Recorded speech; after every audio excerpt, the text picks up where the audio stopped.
Hello everyone, welcome back to our channel. तो जैसा कि आप लोगों को पता है, ऑब्जेक्शन लगाना अब स्टार्ट हो जाएगा। तो कुछ प्रश्न और हमें मिले हैं, कुछ सब्जेक्ट से हैं और कुछ आपके पेडागोगी से हैं, जो कि जिनका आंसर जो है कि कुछ ना कुछ संदेह के नज़रिए में है, मतलब सही नहीं लग रहा है। ठीक है। और इसके लिए ये जो क्वेश्चन है, इससे रिलेटेड जो प्रूफ है हमारे पास 4 या 5 किताबों से लिए हैं मैंने। तो आप क्या कर सकते हैं, अलग अलग इंसान अलग अलग किताबों के से भी लगा सकता है। सभी किताबों में ISBN नंबर भी होगा, प्लस वो बहुत अच्छे लेवल की किताबें भी हैं अगर टीचिंग कॉन्टेक्स्ट में आप देखें। ठीक है। तो जो ये क्वेश्चन है जिसमें कहा गया है कि कॉग्निटिव थ्योरी ऑफ टीचिंग जो है, यानी कि ज्ञानात्मक शिक्षण सिद्धांत दिया है आपको, फिर ह्यूरिस्टिक स्ट्रेटजी दी है, टीम टीचिंग दी है, कंप्यूटर बेस्ड टीचिंग मॉडल दिया है, और फिर आगे आपको ऑप्शन में दिया गया है पोलियो एंड डंकर, हार्वर्ड यूनिवर्सिटी, डैनियल डेविस और NL गेज। ठीक है। तो देखिए, जो ज्ञानात्मक शिक्षण सिद्धांत है ये भी कहीं ना कहीं मैच करता है जो ऑप्शन दिया है उससे। टोली शिक्षण भी करता है, कंप्यूटर आधारित शिक्षण प्रतिमान भी ठीक है। लेकिन यहाँ पर को जो एक वर्ड है ह्यूरिस्टिक स्ट्रेटजी जो आपका है, ये पोलियो एंड डंकर ने दिया है। ये इसका साक्ष्य आपको कहीं मिलेगा ही नहीं। आप गूगल में देख लीजिए, ऑल थ्रू आप किसी बुक में देख लीजिए, हर जगह आपको मिलेगा आर्मस्ट्रॉन्ग के द्वारा ह्यूरिस्टिक मेथड दी गई है। अब इसलिए आप इसको स्ट्रेटजी मेंशन कर दिया, इट डजंट रियली मैटर, बात एक ही है। लेकिन कहीं पे भी ऐसा कोई जिक्र नहीं है पोलियो एंड टंकर जैसा। हफ एंड टंकर करके तो एक फिर भी हमने साइकोलॉजिस्ट सुने हैं, पोलियो एंड टंकर करके ये यूरिस्टिक से रिलेटेड किसी किताब में ऐसा मेंशन नहीं है। इवन अगर आप देखेंगे तो आपको हर जगह आर्मस्ट्रॉन्ग मिलेंगे। ठीक है। तो इसका प्रूफ मैं आपको दे देती हूँ। तो ये प्रश्न यहाँ से गलत हो गया और इसमें आप ऑब्जेक्शन लगा सकते हैं। और ये जब बहुत सारे बच्चे बार बार कमेंट करने में लगे हैं कि कहाँ है। देखिए, मैंने आपको दोबारा बता देती हूँ, टेलीग्राम चैनल में हमने सारे प्रूफ दे दिए हैं, प्लस हमारा जो यूट्यूब चैनल है लेट्स डू केमिस्ट्री का, उसमें सारे अपडेट्स हम देते रहते हैं। और उसमें इवन ऐसा होता है जो अगर किसी सब्जेक्टिव ही होंगे तो वो भी अब हम धीरे डालते रहेंगे दोनों में ही। ठीक है। तो आप अपडेट रहिएगा। तो आप देख लीजिए, इसमें इसमें आयोग के द्वारा दिया गया ऑप्शन जो है इस क्वेश्चन में, वो 4th आयोग ने दिया है। उसके अकॉर्डिंग ह्यूरिस्टिक स्ट्रेटजी जो है पोलियो एंड टंकर से रिलेटेड, जो कि क्या है, कहीं ना कहीं गलत है। साक्ष्य मैं आपको दिखा रही हूँ। पहला है हमारा NCERT की किताबों पर आधारित ये शिक्षा मनोविज्ञान किताब है। आपनी पोथो जो इसमें लिखा गया है, ये JD सिंह है, बड़ी फेमस किताब है JD सिंह। ठीक है। सीटेट के लिए भी, और प्लस अगर आप टीचिंग रिलेटेड कोई कंपटीशन पढ़ रहे हैं तो उसके लिए अच्छी किताब है, मतलब अच्छी किताब के दायरे में आती है ये किताब। ठीक है। ISBN नंबर आप देख सकते हैं, इसमें मेंशन है। अब यहाँ पे देख लीजिए, इस किताब में मेंशन है कि जो आपकी ह्यूरिस्टिक मेथड है वो किसके द्वारा दी गई है। ठीक है। तो मैं आपको दिखा देती हूँ उसमें। यहाँ पे ध्यान दीजिएगा आप, यहाँ पे लिखा है आर्मस्ट्रॉन्ग के, ये जो 1945 आर्मस्ट्रॉन्ग लिखा है, इससे ऊपर लाइन देखिए, ह्यूरिस्टिक विधि के प्रतिपादक HE आपको दिख रहे होंगे, यानी कि आप कह सकते हैं आर्मस्ट्रॉन्ग इसके क्या है, 1945 में आर्मस्ट्रॉन्ग के द्वारा ये मेथड दी गई है। ठीक है। ये पहली किताब हो गई जिससे हमने आपको ये साक्ष्य बताया है। तो JD सिंह जो है, इसमें साफ साफ मेंशन है ऐसा। अब बढ़ते हैं अगली बुक पे, अगली बुक देख लेते हैं जिसमें इससे रिलेटेड कोई बात की गई है। अगली बुक हमारे पास ये है R लाल की, जो कि अब सारे BEds में आपकी R लाल ही यूज़ होती है। भले कुछ मिस्टेक्स इसमें कभी कभी पाई जाती हैं, लेकिन बहुत सारी चीज़ें सही भी इसमें दी गई हैं। ठीक है। ये तो AB भटनागर की या अनुराग भटनागर की किताब जो आपकी है, ये आपको पता ही है आपके BEd के सिलेबस में लगती है। मोस्टली प्रोबेबली सारे बच्चे इसे लेते हैं, या फिर कुछ तो लक्ष्मी प्रेफर करते हैं, क्योंकि इससे हट के कुछ अन्य किताबें आप यूनिवर्सिटी में भी जाएंगे तो अब यही अपग्रेड होकर आपको मिल रही हैं। ठीक है। इसका इसका भी ISBN नंबर आप देख सकते हैं साफ साफ। और इस किताब में भी दिया गया है ह्यूरिस्टिक मेथड के बारे में। ठीक है। ये देखिए, इसमें इसमें पूरी ऐसे लंबी चौड़ी एक्सप्लेनेशन भी दी गई है। इस विधि को अनुसंधान विधि का स्वयं ज्ञान विधि के नाम से भी या कह सकते हैं, स्वयं ज्ञान विधि के नाम से भी पुकारते हैं। और इसे किसने दिया, HE आर्मस्ट्रॉन्ग के द्वारा दिया गया। ठीक है। यहाँ पे आप देख सकते हैं लंबा चौड़ा एक्सप्लेनेशन यहाँ है। यूरिस्को शब्द से निकलता है, आई डिस्कवर, ये सारी चीज़ें भी इसके अंतर्गत दी गई हैं। और इस तथ्य पे हर्बर्ट स्पेंसर ने हल्की फुल्की बात तो थोड़ा बहुत करी है। याद रखिएगा, यहाँ पर को अगर ऐसा भी दिया रहता कहीं पे पोलियो और डंकर की कोई डेफिनेशन भी आपको मिल जाती तो तभी भी सही माना जाता। और ढूंढने की कोशिश करिए आप, गूगल तो नहीं बता पा रहा है कोई ऐसी डेफिनेशन। ठीक है। तो गूगल में नहीं है तो फिर थोड़ा दिक्कतदायी तो हो रहा है किसी भी वेबसाइट में, मतलब मोस्टली हर वेबसाइट में आपको आर्मस्ट्रॉन्ग ही मिलेगा। अब बढ़ते हैं आगे। दूसरा प्रूफ मैंने आपको इस किताब से दिखा दिया है। अब बढ़ते हैं तीसरा प्रूफ पे। तीसरा प्रूफ हमारे पास है RBD की जो किताब आती है, अवनी पब्लिकेशन की, बहुत फेमस किताब ये है रीट वगैरह के लिए, ठीक है, या राजस्थान टेट के लिए यूज़ होती है किताब। और इसको भी आप देख सकते हैं, इसमें भी साफ साफ आपको ISBN नंबर मेंशन मिल जाएगा, ठीक है। तो ये जो किताब है, इस किताब में भी ये दिया गया है अन्वेषण विधि, यहाँ पे आप देख लीजिए अन्वेषण विधि। इसमें थोड़ा सा एक्स्ट्रा ही दिया रहता है वैसे हर चीज़ के बारे में, इसमें काफ़ी डिटेल में चीज़ें दी गई हैं।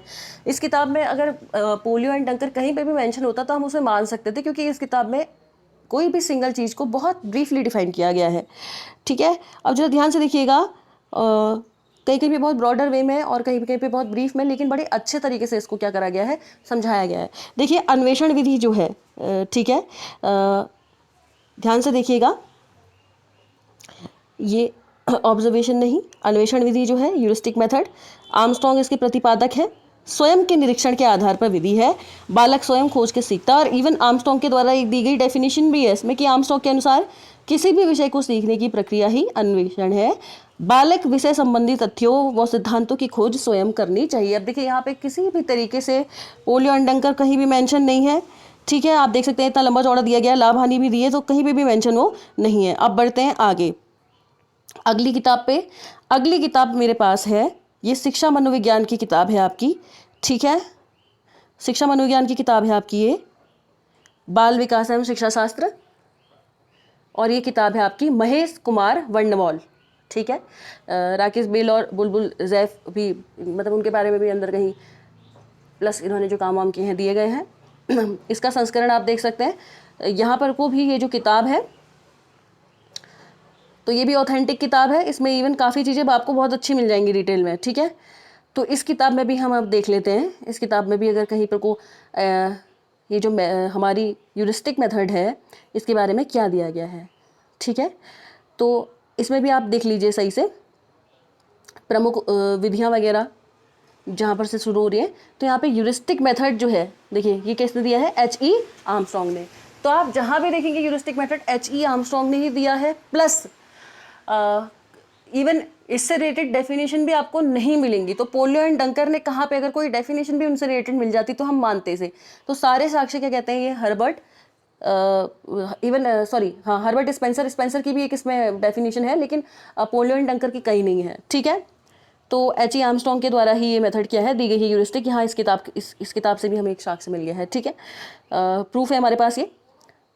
तो आई होप आप लोगों को यहाँ तक चीज़ें क्लियर हो रही हो। अब एक और किताब मैं आपको दिखाती हूँ, यूथ कंपटीशन टाइम, जो अभी पब्लिश हुई थी आपकी LT के लिए, जिससे क्वेश्चन तो आपको कुछ ज़्यादा क्या कुछ आए नहीं, पर ठीक है, ज्ञानवर्धक किताब थी, ज्ञान बढ़ाया इसने आपका। अब देखिए यूथ कंपटीशन टाइम्स जो है सहायक अध्यापक के लिए अभी बिल्कुल नए सिलेबस के अकॉर्डिंग आई थी। तो देखिए यूथ कंपटीशन तो आपको पता ही है, चाहे किसी भी सब्जेक्ट की हो, मतलब काफ़ी चीज़ें इसमें मिल जाती हैं, है ना। तो अब आप देख सकते हैं सारी चीज़ें इससे रिलेटेड, आप देख लीजिए यहाँ पे सबसे पहले ही इवन आपको लिखा हुआ मिल जाएगा अन्वेषण नीति, ठीक है। अन्वेषण नीति का मतलब आप लोग समझ रहे हैं ह्यूरिस्टिक पद्धति या ह्यूरिस्टिक मेथड, जो भी आप कह लीजिए। तो इस विधि का सबसे पहले प्रयोग प्रोफेसर आर्मस्ट्रॉन्ग ने किया। तो ध्यान दीजिएगा इसमें लिखा है कि ये जो विधि थी सबसे पहले प्रोफेसर आर्मस्ट्रॉन्ग ने दिया, और उन्होंने विज्ञान के विषयों में शिक्षण देने के लिए ह्यूरिस्टिक पद्धति का प्रयोग किया। और उनके अनुसार बालक को जितना कम से कम संभव हो उतना बताया जाए, और जितना अधिक से अधिक संभव हो उतना खोजने के लिए प्रोत्साहित किया जाए। और ये ह्यूरिस्टिक शब्द जो है ये भी ह्यूरिस्को से बना है। इवन अगर ऐसा भी कहीं आपको मिल जाता ना, जो ह्यूरिस्टिक जो वर्ड है इसको अगर मतलब डिफाइन जो किया है, जो उसकी हिंदी मीनिंग है, या जो आप इसको डेलिबरेटली मीनिंग जो है वो पोलियो एंड डंकर ने दिए, तभी भी वो सही हो जाता, लेकिन ऐसा भी कहीं पे मेंशन नहीं है, देखिए, है ना, किसी बुक में ऐसा मेंशन नहीं है। तो अन्वेषण नीति में छात्र शारीरिक तथा मानसिक रूप से सक्रिय रहते हुए ज्ञान की खोज करते हैं। तो यहाँ कहीं से कहीं तक इतनी किताबें मैंने आपको भी दिखा दी हैं।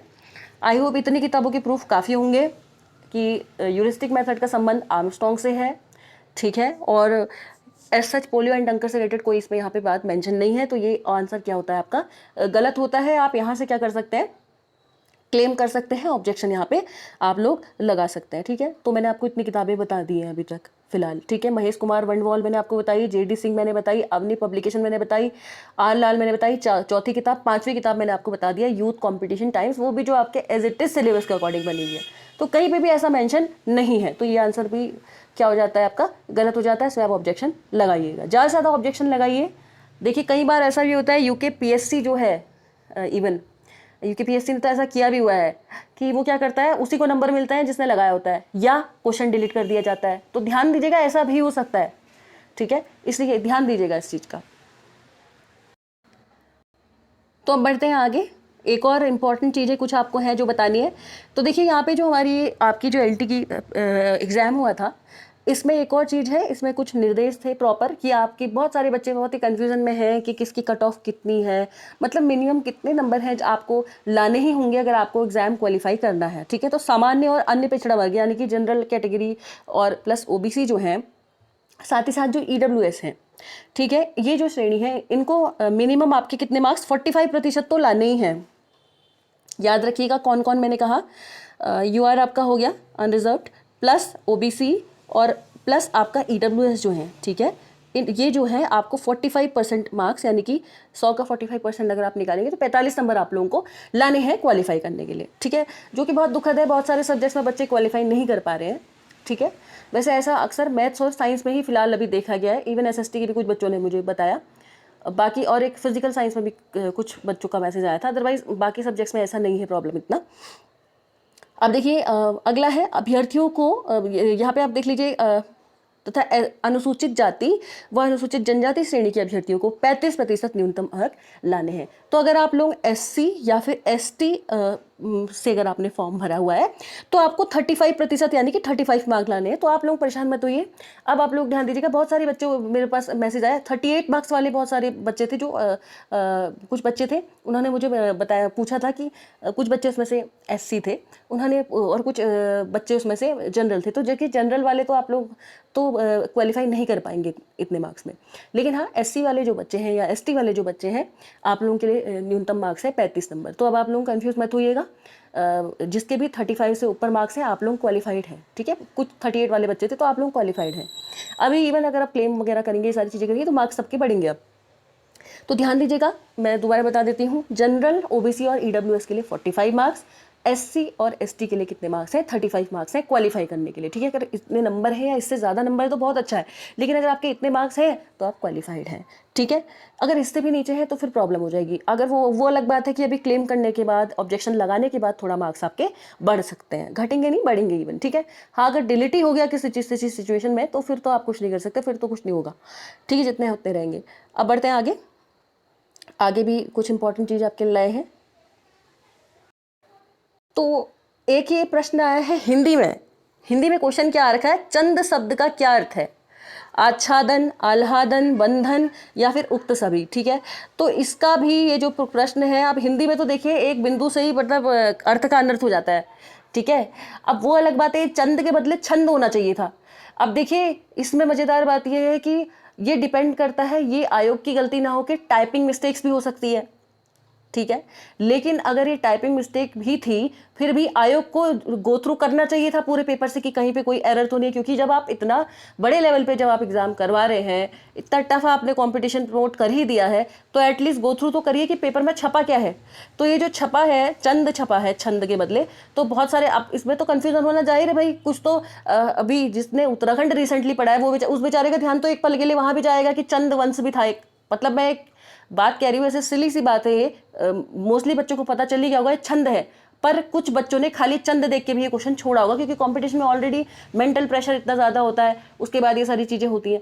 तो इसमें आप लोग ऑब्जेक्शन लगा लीजिए, हो सकता है ये चेंज हो जाए, लेकिन नहीं भी हो सकता है क्योंकि ये टाइपिंग मिस्टेक है, ठीक है। लेकिन वैसे होना चाहिए क्योंकि वहाँ पे तो बिंदु से भी अर्थ का अनर्थ बनता है, ठीक है। तो अब यहाँ तो चौ के बदले छौ ही हो गया है पूरा, ठीक है। तो इसका भी एक क्लेम आप दे सकते हैं। देखिए ये बुक है, तो इसमें दिया है छंद का अर्थ और परिभाषा दिया है, जिसका मतलब आप लोग समझ रहे हैं, छंद जो है छंदस शब्द से बनता है और इसका मतलब होता है आच्छादित करना, आह्लादित करना या बांधना, ठीक है। बंधन इसका अर्थ होता है। तो यहाँ से आप देख सकते हैं इस क्वेश्चन में आंसर तो आप लोगों को समझ ही आ गया है, ठीक है। आच्छादन भी है, बंधन भी है। तो देखिए अब लेकिन बच्चों के लिए डाउटफुल स्थिति तो यही बन गई है ना कि चंद की वजह से कुछ बच्चे क्या हो गए, कंफ्यूज हो गए और छोड़ आए थे। अब देखिए जिसने पूरा ही पढ़ा था वो तो सही करके आया है।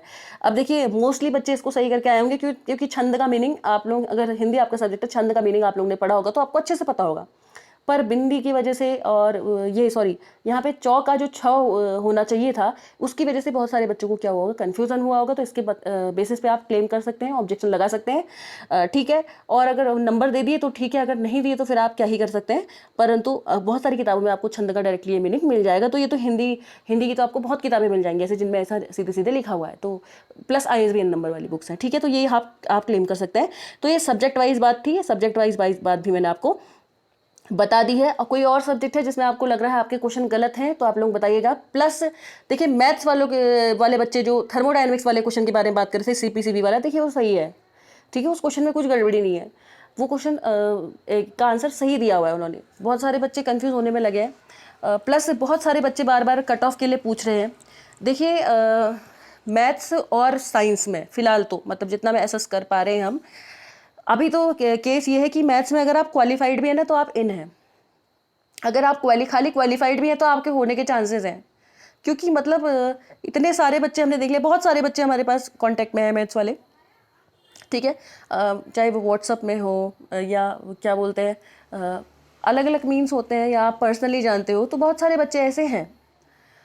तो ऑनेस्ट रिव्यू तो ये है कि बहुत सारे बच्चे क्वालिफाइड ही नहीं कर पा रहे हैं। तो अगर आप क्वालिफाइड भी हैं तो कहीं ना कहीं आप सेफ जोन में हैं।